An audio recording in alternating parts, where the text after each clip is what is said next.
You know that moment when your life feels perfect? Like nothing could ever go wrong? I thought I was living that moment. My name is Olivia, and at the time I was married to what I thought was the love of my life, Mark. We had been together since college, the kind of couple everyone called relationship goals.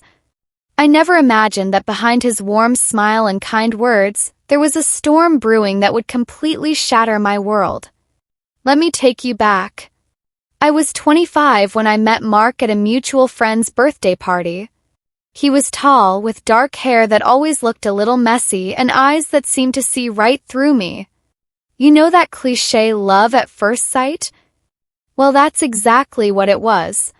We started dating and everything about him felt right. He was funny, charming, supportive, the kind of man you imagine building a life with.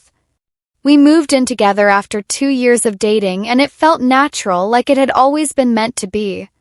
I loved decorating our apartment, cooking dinner, laughing over the smallest things. Mark had this way of making every day feel special, even if it was just a Tuesday night and we were binge-watching shows on the couch. I'll admit, I was obsessed with the idea of a perfect marriage. And for a while it really was perfect, or at least I thought it was. We got married in a small ceremony surrounded by close friends and family. I remember walking down the aisle in my dress, thinking about how lucky I was. Mark kissed me like he would never let go, and I believed him. For a few years, everything was blissful. We bought a house, adopted a dog named Charlie, and even talked about having kids someday. Our life felt like it was straight out of a magazine. But here's the thing about fairy tales, they rarely stay perfect forever. And I didn't see the cracks forming, not until it was far too late. It started with small things. Little white lies, tiny excuses that didn't quite add up. Mark would come home later than usual and say he had extra work. He'd get defensive when I asked questions, brush off my concerns, or sometimes just give me a smile and a kiss as if that would make everything okay. First, I ignored it. I wanted to trust him. I needed to trust him. Our friends often told me I was lucky to have him. "He's a good man, Olivia. You should be grateful," they'd say. And I believed them. But inside, a small voice in my head kept whispering, "Something's off." I tried to silence it. I didn't want to be paranoid, didn't want to ruin what I had. I loved him. Life went on, the usual ups and downs of marriage.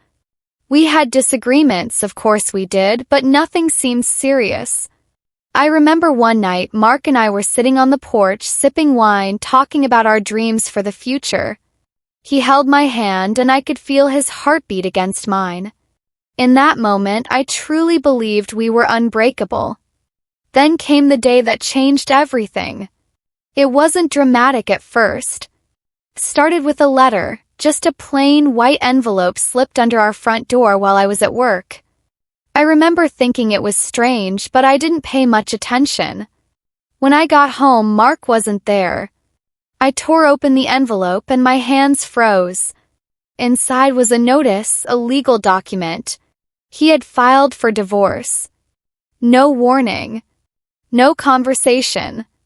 No reason given, just a signature at the bottom and a date. I felt my world collapse. My knees buckled and I had to sit down on the couch because the room started spinning. I kept reading and rereading the papers, hoping I had misunderstood something, hoping it was a mistake. But it wasn't. The first thought that came to me was, why? I couldn't understand how the man I trusted, the man I loved more than anything, could just decide to erase our life together without even telling me. And the second thought, I'll admit it, was anger. Pure, searing anger. But it was mixed with confusion, disbelief, and a sadness I had never felt before. I called him. No answer. I texted. No reply.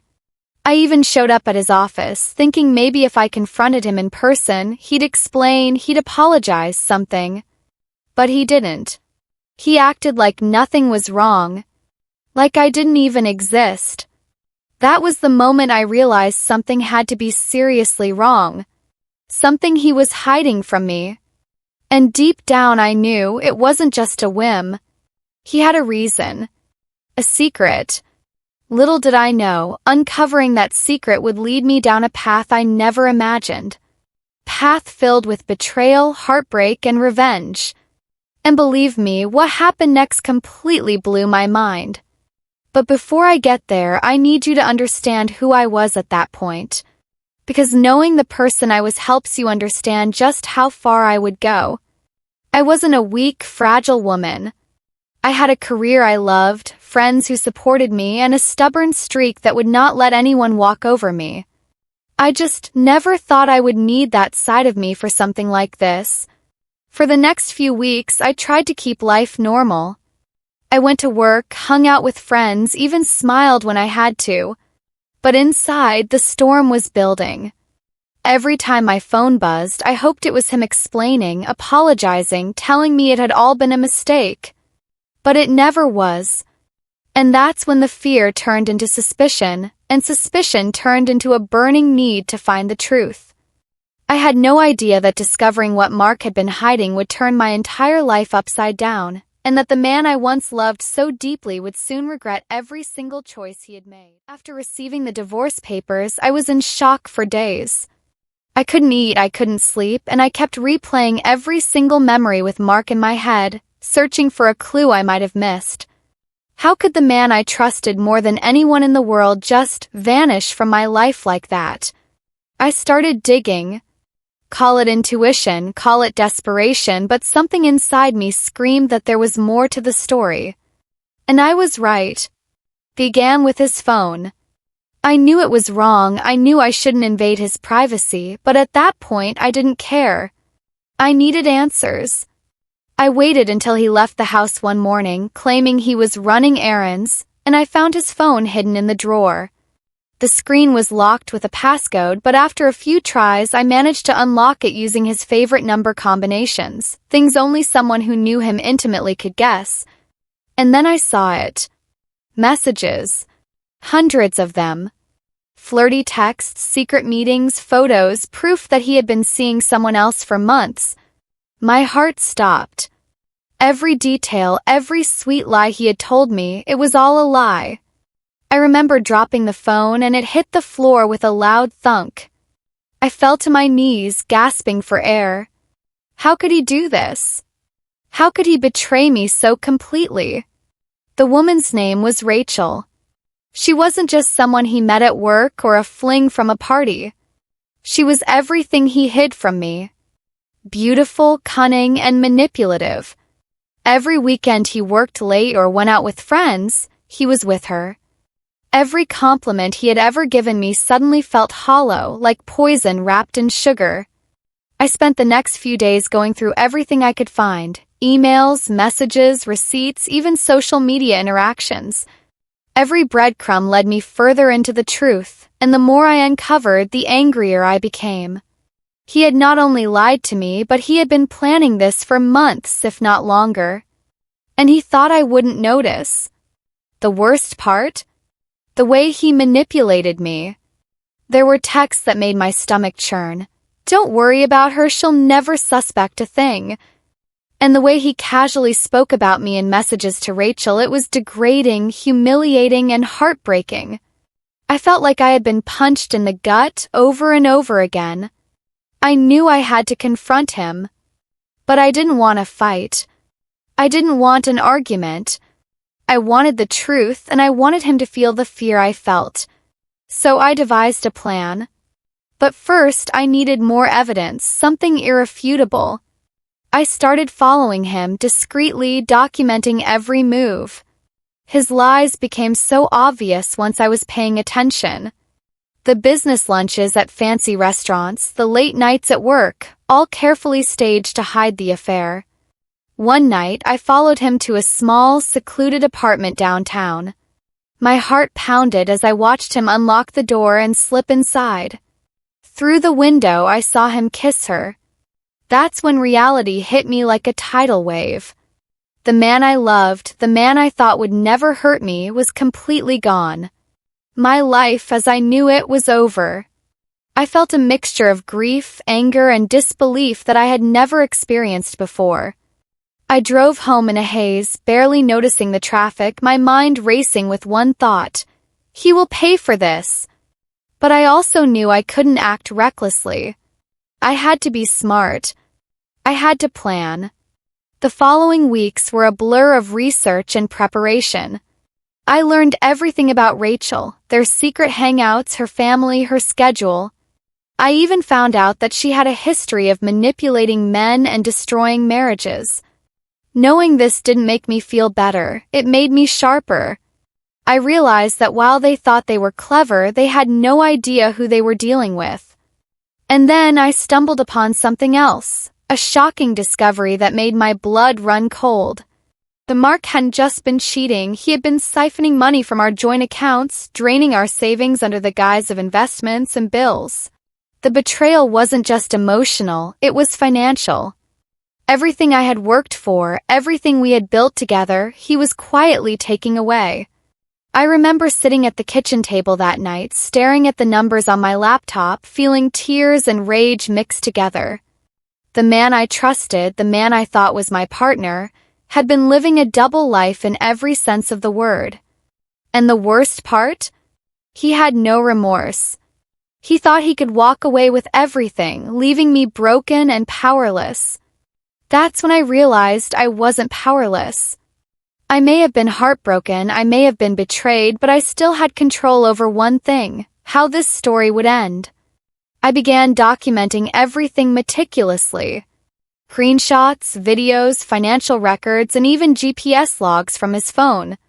Every lie, every betrayal, every deception, I had proof. And with that proof, I could plan my revenge. I started small, testing the waters. I confronted Mark one evening, pretending to be oblivious to what I knew. "I don't understand why you're doing this," I said calmly. He laughed, dismissing me. "Olivia, it's just life. You can't control everything." But that laugh, that smugness, fueled me. I smiled, pretending to be weak, pretending to be naive.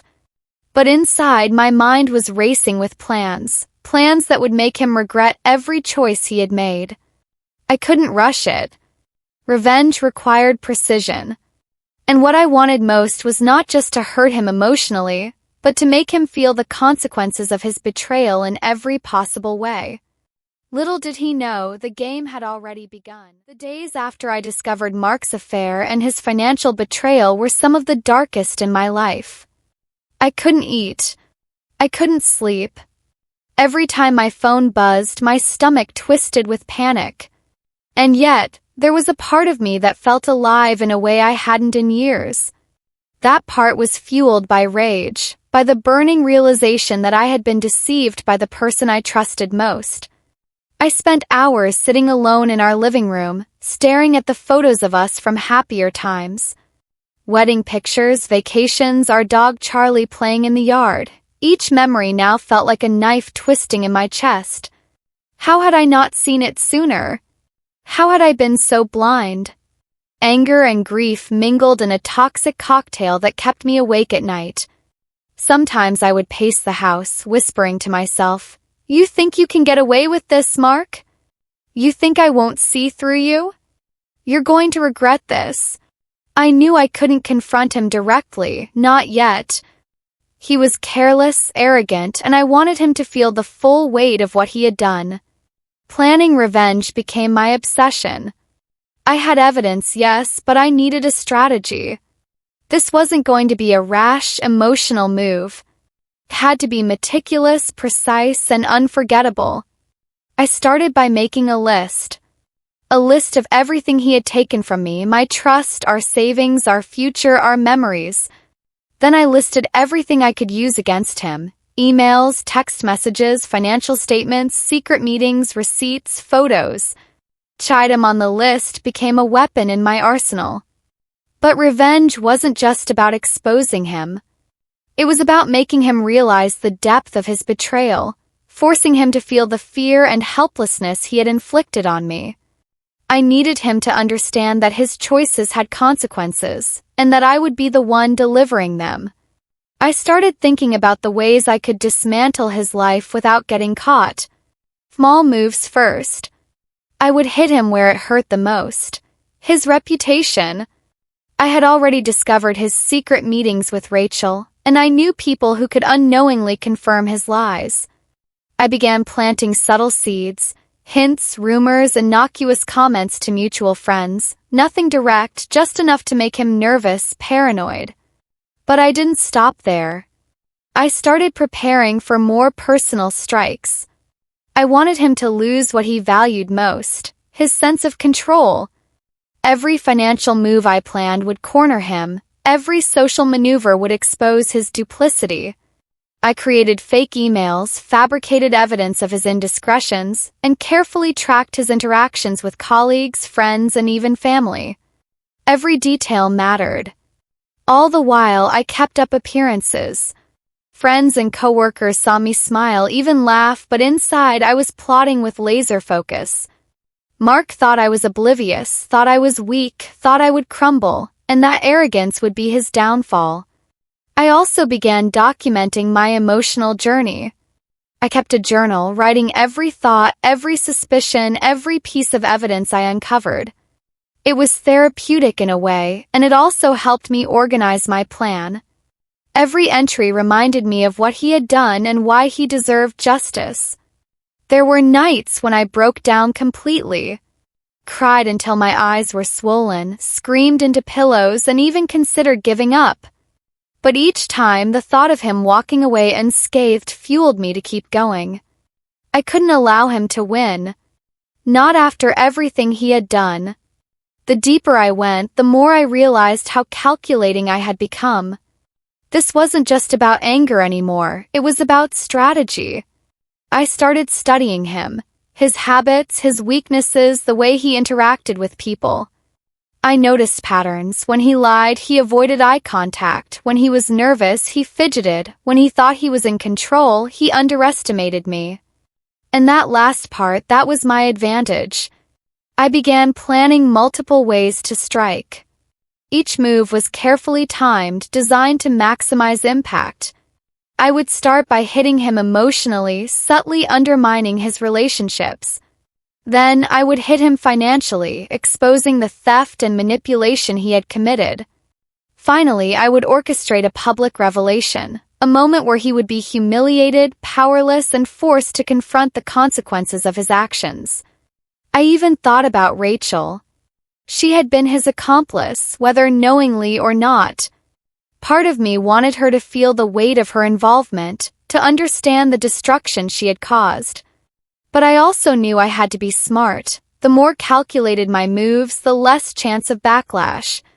Throughout it all, Charlie, the dog we had adopted together, became a source of comfort. Every time I felt myself slipping into despair, I would sit with him, stroke his fur, and feel a small sense of peace. He reminded me that life could still have moments of love, even amidst betrayal. By the end of the first month, I had a detailed plan. It was like a chess game, each move designed to corner him, confuse him, and ultimately destroy his carefully curated life. I knew it wouldn't be easy, and I knew it wouldn't happen overnight. But I also knew one thing with absolute certainty. I would not rest until he had paid for every lie, every betrayal, every cruel deception. And so I waited. Patiently. Carefully. Watching, observing, and preparing. 'Cause in this game, the person who seemed weak at the start often became the most dangerous by the end. And Mark, he had no idea what was coming. I waited for the perfect moment. I knew Mark's arrogance would be his downfall. He believed I was oblivious, that I would quietly accept the divorce and move on. But I wasn't moving on. Not yet. I had a plan to take back control, expose him, and make him regret ever betraying me. The first strike was subtle but effective. I began by manipulating the social circles he cared about most. I started small, planting carefully chosen hints to mutual friends about his behavior. Nothing that would seem like slander, just enough to raise doubt.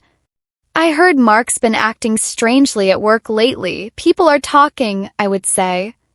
I wonder if everything's really as perfect as he makes it look. Change was immediate. Friends who had always trusted him began to look at him differently.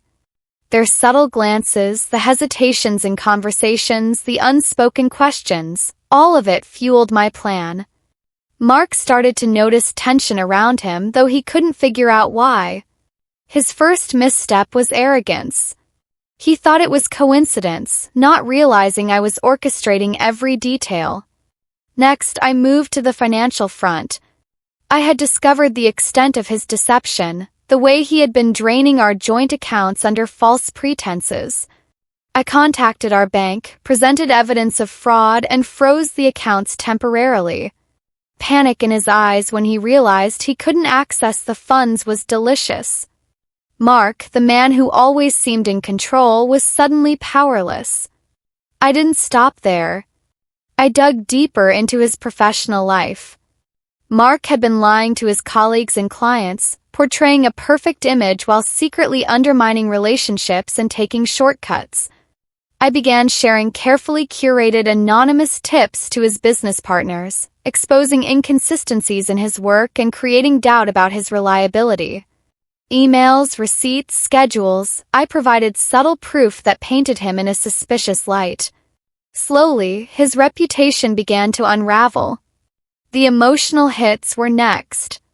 I had collected enough evidence of his affair with Rachel to confront her directly, not with anger but with precision. One evening, I sent her an anonymous package, screenshots, recordings, and a handwritten note detailing everything I knew. The message was clear. She had been complicit, and her life was about to change if she didn't step away from Mark. Within days, I heard whispers that Rachel was panicking, avoiding him, and trying to cut ties. I had destabilized the affair, leaving Mark confused and isolated. I also exploited his arrogance at home. Knowing his obsession with appearances, I leaked small hints to neighbors and friends about his betrayal. Mark had no idea people were noticing the tiny cracks in his facade, the way he avoided certain conversations, the sudden secrecy in his phone usage. Gossip spread quietly, invisibly, and he was trapped in a web of his own making. But the most satisfying part of my plan was the public exposure. I orchestrated a scenario that would humiliate him professionally and socially. Using the evidence I had gathered, emails, text messages, financial discrepancies, I contacted a journalist who specialized in human interest stories about betrayal and deceit. I presented the story anonymously, framing it as an exposé about a man leading a double life. When the article went live, the fallout was immediate. Mark's colleagues confronted him, clients questioned his integrity, and friends started distancing themselves. The man who had once walked into every room with confidence now felt the sting of judgment and suspicion. Watching him squirm, knowing I had orchestrated it all, was intoxicating. But I wasn't finished. I wanted him to feel the personal betrayal as deeply as the public one. I arranged for a mutual friend to accidentally reveal the affair to his family. Mark had always prided himself on being a loving son and brother. The shock and disappointment in their eyes when they learned the truth crushed him. Every lie he had told, every secret meeting, every betrayal, they all came crashing down at once. I also made sure to target his emotional ego directly. I sent him carefully written letters, pretending to be anonymous admirers who knew his secret, hinting that the truth was coming out piece by piece. Each note was a psychological blow designed to make him paranoid, anxious, and unsure who he could trust. The man who had manipulated me for months was now trapped in a maze of fear and uncertainty. And then came the final personal strike. I confronted him privately, not with shouting or tears, but with calm precision. I laid out everything I had discovered, everything I had done, and everything that was about to happen next. The look on his face was priceless, a mixture of fear, disbelief, and realization. He had underestimated me, and now he knew just how dangerous I could be. "You thought you could erase me," I said quietly, my voice steady. "You thought I would crumble. But I've been planning this every step of the way. You're not walking away clean, Mark. Not ever. By the time I left that confrontation, I had achieved everything I had set out to do. His reputation was in ruins, his relationships strained, and his ego shattered. And for the first time in weeks, I felt a sense of closure, though I knew the final pieces of the puzzle were still unfolding. The aftermath of my revenge wasn't just about watching him suffer. It was about reclaiming my life. I had taken back control, exposed the lies, and ensured that Mark would never underestimate me again. And though the road had been painful, every moment of betrayal, heartbreak, and anger had led me to this point, stronger, wiser, and unbroken. After everything was said and done, life felt different. Not necessarily better, not immediately happier, but different. The storm had passed, leaving behind a strange mix of relief, exhaustion, and clarity. Mark's life had been upended, his secrets exposed, and his arrogance humbled. But more importantly, I had reclaimed myself. In the weeks after my revenge, I focused on healing. I spent time with friends who had stood by me, reconnected with family, and gave myself the space to grieve, not just for the marriage, but for the person I thought I knew. Betrayal cuts deep, and the scars don't disappear overnight. But I also realized something essential. Those scars were proof of my resilience. They were reminders that I had survived, that I had fought back, and that I had refused to be a victim. Mark tried to contact me after the fallout, first with angry messages, then with apologies, then with desperate attempts to explain himself. I read each one carefully, but I didn't respond. Every word he typed reminded me of why I had done what I did. My revenge wasn't about cruelty, it was about justice, accountability, and reclaiming my power. And responding to him now would have only given him back a fraction of the control he had lost. Life went on. I moved to a new apartment, started new projects at work, and even adopted another dog, giving me a fresh sense of purpose and companionship. Each day felt like a small victory, a reminder that the world didn't end when betrayal happened, it just demanded strength and clarity to rebuild. And as for Mark, the consequences of his actions lingered. Professionally, socially, emotionally, he had lost more than he could measure. His arrogance, his lies, his belief that he could manipulate and betray without consequence had finally caught up with him. I don't relish in someone else's suffering, but I do take comfort in the balance being restored. Karma, in its own way, had done its work. The lesson I learned, the one I hope everyone listening can take away, is simple but profound. Trust is sacred, but self-respect is non-negotiable. You can forgive, you can heal, but never let anyone diminish your worth. And if someone betrays you, you have the right to take back control of your life in ways that protect your dignity and honor your pain. I am not the same Olivia I was before Mark's betrayal. I am stronger, wiser, and more aware of who I am and what I deserve. Betrayal changed me, yes, but not in a way that broke me. Sharpened me, focused me, and showed me that even in the darkest moments we have the power to rise, to reclaim, and to ensure that justice is served, not by luck but by our own courage and determination. So to anyone out there who has been hurt, deceived, or left wondering why life seems unfair, know this: you are stronger than you think, smarter than you realize, and capable of taking control of your story. Revenge, when wielded carefully, isn't about malice. It's about reclaiming power, restoring balance, and ensuring that betrayal never defines you. And as for me, I finally sleep at night knowing that I've taken back my life, my dignity, and my future. Mark is a part of my past, a chapter that taught me the harshest but most valuable lesson. Never underestimate the strength of someone who refuses to be broken.